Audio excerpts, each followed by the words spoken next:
Boa noite, Gabriel. Muito obrigada Boa por noite. participar, por aceitar o convite para ser entrevistado. A gente vai ter uma conversinha sobre hip hop e como fazer cultura numa cidade pequena.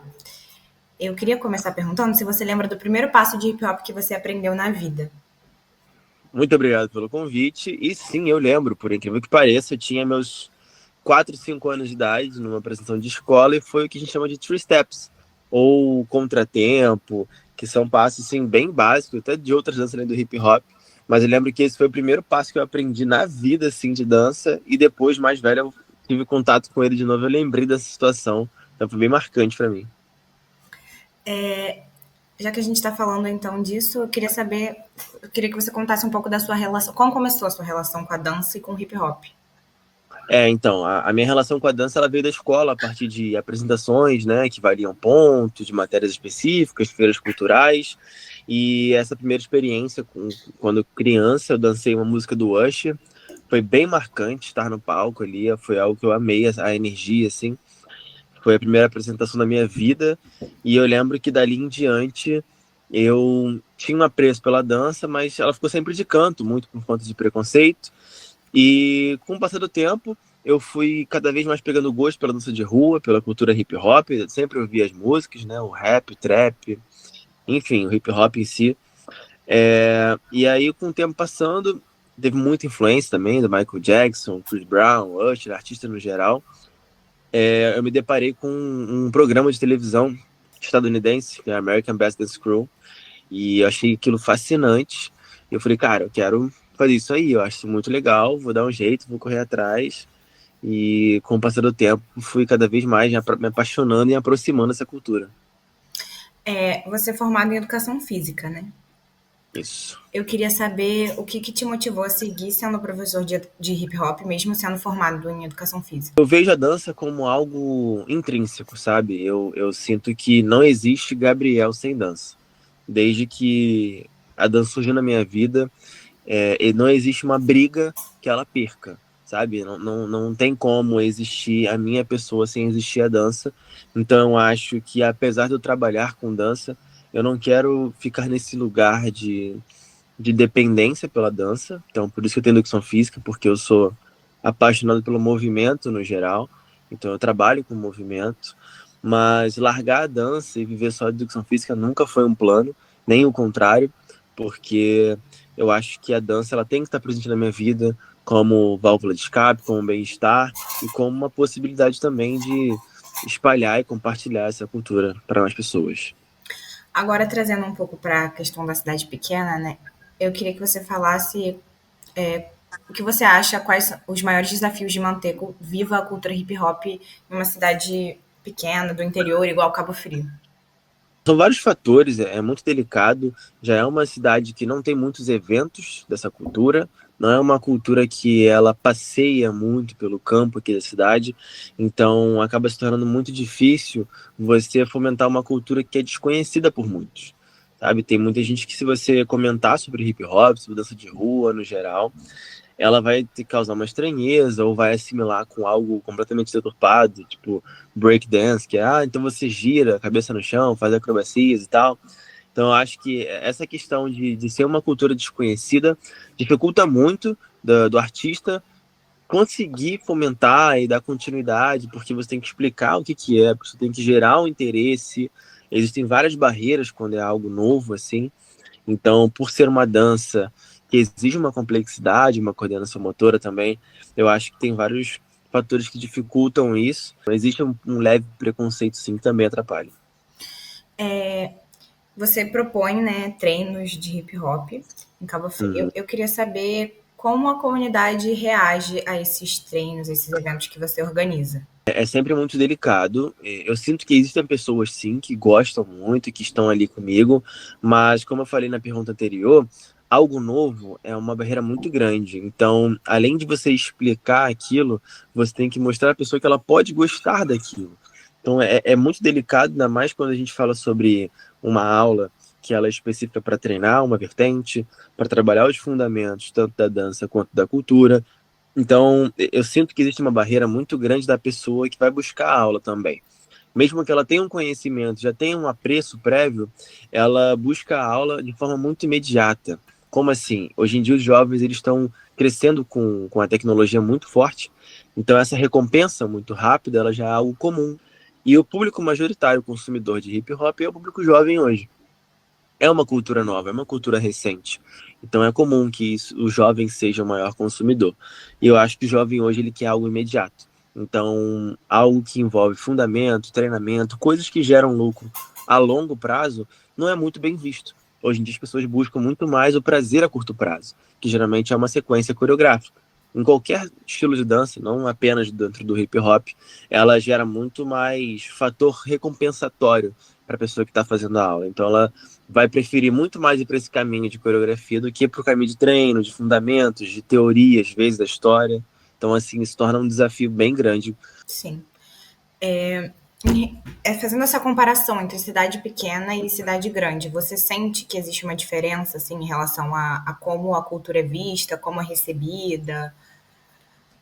Com certeza. Eu nasci no Rio, né, na cidade do Rio. Eu nasci e cresci lá e vim para cá já adulto. E eu comecei a dançar de fato em Cabo Frio. E foi uma diferença gritante, porque, como eu falei, não existem eventos que rodam pela cidade. Já no Rio existem muito evento, muita festa hip hop, muita festa alternativa, que ajuda a fomentar a cultura, e ali você encontra ambientes específicos de pessoas que consomem aquilo. Aqui não tem muito disso. Tem muitas pessoas que não sabem o que é uma dança charme, uma dança de rua, um hip hop, um breaking, e lá já é muito comum. Existem, inclusive, treinos abertos no Museu de Arte Moderna, no Rio. Qualquer pessoa que passa ali na frente vai ver um aglomerado de pessoas treinando, praticando. Aqui não tem essa cultura, entendeu? Essa falta de cultura rodando a cidade torna muito mais desafiador. Logo, você tem que ter o dobro do trabalho para conseguir metade do resultado numa cidade pequena. Sim. Falando um pouco de aula agora, processo de ensino, o que você prioriza dentro da sala de aula quando você vai ensinar hip hop? Tem dois pilares que, para mim, são os pilares primordiais dentro de uma sala de aula, que é você aprender algo novo, desenvolver alguma coisa e você se divertir durante o processo. Eu não gosto da ideia de ser algo sacal ou algo tediante, então eu quero muito que você aprenda algo novo se divertindo. Essas são minhas duas premissas que são imutáveis. E a partir disso, eu tento aplicar tudo aquilo que eu acho correto dentro dessa cultura. Então, aplicar toda a parte teórica para você entender de onde veio, como fazer, por que surgiu, também entender todos os fundamentos da dança, elementos centrais, específicos, e também como desenvolver aquilo de forma progressiva, que não seja um desafio tão gritante. É muito complexo para uma pessoa que nunca desenvolveu a coordenação motora na infância, ter que entender sobre direita, esquerda, frente, trás, cima, baixo. Então eu utilizo também a educação física como um fator para deixar mais lúdico, tornar um facilitador a curva de aprendizado da pessoa. Então, para mim, assim, aprender algo novo, se divertir, manter e preservar a cultura hip hop, trazendo todos os fundamentos da dança. A gente sabe que a dança tem esse papel, assim, um poder, né? Transformador na vida das pessoas. E eu queria que você falasse qual o papel do hip hop, né, na formação de identidade, pertencimento, assim, de quem participa da cultura, de quem está envolvido. E a dança ela é um fator social, né? A dança tem uma capacidade de abraçar diversas pessoas, e dentro da cultura hip hop em específico, isso é muito fomentado. A cultura de roda, a cultura de, pô, você nunca dançou na vida? Vem, aprende, não é tão elitizado, não é para ser caro, não é para ser difícil. Então, eu acho que para o ser humano estar numa sala de aula, onde ele vai ter um desafio, ele vai encontrar uma outra pessoa com um desafio similar, eles vão criar uma conexão, uma empatia para superar aquele desafio juntos. Então, quando você trabalha dentro de uma arte, você nunca vai estar, nunca não, mas é muito difícil que você esteja dentro de um lugar fechado que ninguém está te assistindo. Geralmente, você cria a arte para alguém apreciar, entendeu? Tem essa comunicação direta. Então, acho que é muito interessante a pessoa desenvolver a capacidade de se expor, de colocar ali a cara dela para ser visualizada, os holofotes estão centrais, sabe? Então, além da característica social antes da aula, depois da aula, das pessoas estarem ambientando, estarem conversando, trocando ideia, falando de músicas. Então eu acho que o ambiente de estudo de sala de aula, ele proporciona diversas características sociais importantíssimas para a formação do ser humano, para ele aprender a se projetar, falar, desenvolver habilidades sociais realmente. Então assim, é fundamental nessa formação do indivíduo. Para você, qual a importância política do hip hop hoje em dia? Olha, eu acho que é crucial você entender que o hip hop ele é uma luta contra o sistema e contra todos os preconceitos que permeiam isso também. Quando eu falo uma luta contra o sistema, eu quero dizer lá do passado até hoje, é uma cultura muito marginalizada, é muito mal vista. Tem gente que acha que vai ter violência, vai ter drogas, vão ter coisas assim adversas que com certeza não fazem parte da cultura. Eu acho que o fator político é sobre você abraçar pessoas que são minoria, pessoas que são, tipo, esquecidas, sabe? Eu acho que o hip hop ele surgiu muito com essa ideia de você incluir pessoas que estão ali precisando de ajuda, você também solicitar ajuda para as pessoas, uma união. O hip hop ele veio muito com essa quebra de guerra, né? Então, o que lá em 1980, com uma exclusão muito grande dos Estados Unidos, gerou muita guerra, conflito, gangues, diversos problemas assim de violência, até leis, inclusive. O hip hop ele veio trocando a briga de sangue por uma briga de dança, sabe? Então, as primeiras festas de bairro, as block parties, elas trouxeram gangues rivais dentro do mesmo ambiente e dançaram juntos. Então, assim, é muito interessante toda a característica não violenta que tem a cultura hip hop. E eu acho que sempre que existe um sistema atacando a minoria, essa minoria se une e o hip hop faz parte disso. Então, a cultura preta sempre foi desvalorizada. O hip hop ele conseguiu dar holofote. As pessoas começaram a ganhar dinheiro com o rap, com o hip hop, começaram a aparecer na televisão, na rádio. Então, eu acho que a cultura hip hop ela é primeiramente política, sabe? O fator político é o fator central. O principal é sobre isso, sobre liberdade e também sobre abraçar o próximo, sabe? O coletivo. Já que a gente está falando de política, né? Que tipo de apoio ou política pública assim que você sente que faz falta para o hip hop na cidade de Cabo Frio? Olha, eu acho que seria interessante que as duas partes se movam na mesma direção. Tanto a parte artista, eu sinto que os artistas não brigam tanto por isso, porque é uma luta cansativa realmente. Existe o cadastro municipal de artista, e eu conheço poucos dançarinos que são cadastrados como artistas locais. Eu vejo muito que a Secretaria de Cultura disponibiliza verba para artesanato, por exemplo, porque a comunidade artesã é muito unida, são pessoas que brigam mesmo, e eu vejo que a fazem acontecer. Dentro da cultura hip hop, pelo menos em Cabo Frio, em todas as reuniões que eu participei da cultura, só tinha eu representando a cultura hip hop, e às vezes tinha um ou outro dançarino. Então, eu acho que poderia ter uma facilitação da Secretaria de Cultura para abraçar as pessoas que não possuem o conhecimento.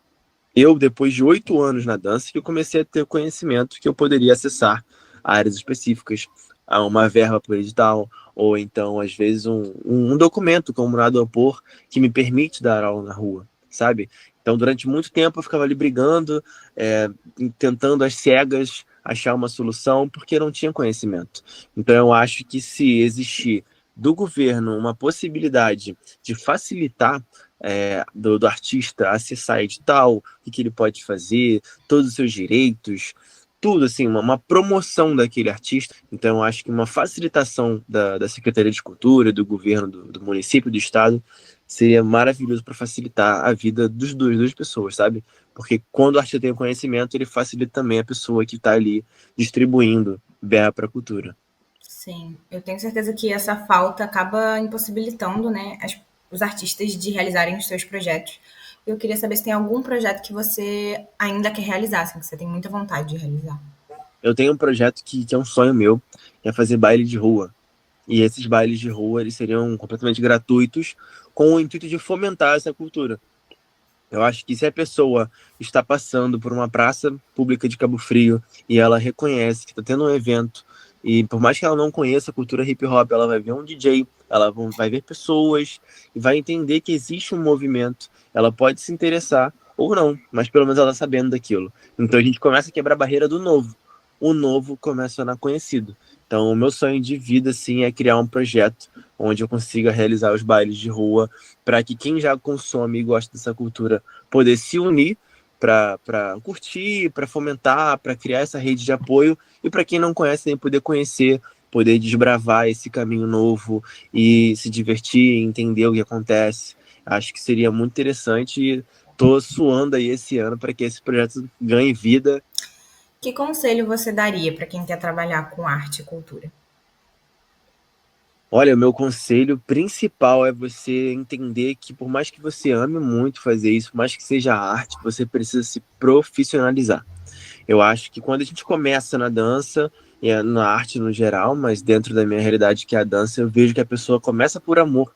É tudo muito lindo, ele idealiza tudo, mas ele não trilha um caminho, não se planeja, não cria uma organização financeira, não estrutura a sua carreira, tipo, onde você está, para onde você quer chegar, como você vai chegar. Então, eu fiz a faculdade de educação física, ela me agregou muito dentro da pedagogia e dentro do movimento em específico. Então, acho que você pode buscar também meios de se profissionalizar, não apenas de forma institucional, com uma graduação, porque existe a graduação de dança, mas existem vários profissionais que são muito bem-sucedidos que não têm essa graduação, assim como também tem vários que, graças à faculdade, conseguiu prosperar bastante. Mas, de qualquer forma, eu acho que a dica principal é você manter o sonho vivo, mas entender que se você quer viver disso, você precisa profissionalizar isso. Para finalizar, se o hip hop fosse uma pessoa e vocês tivessem um papo no bar, o que você agradeceria e o que você reclamaria? Nossa, essa pergunta é muito boa. Se o hip hop fosse uma pessoa, eu acho que ia agradecer por todo o impacto cultural que teve. Eu acho que existiu uma transformação na vida de diversas gerações. Existe um hip hop que transformou toda uma cultura local e aquilo se expandiu para algo grandioso. Então, assim, uma gratidão enorme por toda a transformação, por hoje ser o que é, sabe? Eu ter acesso a essa cultura que salvou vidas, pessoas literalmente morreram para que essa cultura continuasse perpetuando por aí. Então é uma gratidão enorme a essa pessoa que é o hip hop. E a minha reclamação é que essa pessoa ela não organizou a longo prazo. Foi aquilo que eu falei na pergunta anterior. O hip hop ele começou de forma muito intuitiva, muito instintiva, intrínseca, e ninguém imaginava que isso ia ganhar vida, que isso ia virar uma profissão, que ia virar uma cultura. Então não estava no senso comum você criar um caminho, trilhar, fundamentar, porque hoje em dia eu sinto que o hip hop ele é tão amplo, é tão abrangente, que perdeu até o sentido. Sabe? Ele expandiu tanto que a origem, que o seu núcleo foi esquecido. Então, eu acho que a minha reclamação seria essa, assim, pô, você poderia ter estruturado, criado fundamentos, caminhos, que hoje em dia, para a gente conseguir ter acesso a conhecimento, é muito delicado, porque são várias regiões diferentes, então a informação ela acaba sendo deturpada, mas eu acho que é isso. Agradecer pela transformação, por tudo de positivo, por tudo do apoio, e reclamar porque ficou muito solto, ficou muito perdido, e hoje a gente tá tendo que batalhar para estruturar isso bonitinho. Tá bom, Gabriel, muito obrigada pela sua participação, obrigada pelas respostas. Eu adorei te entrevistar e adorei aprender um pouco mais com você. Ah, que ótimo, foi um prazer enorme, amei as perguntas também, e sempre que precisar estamos aí.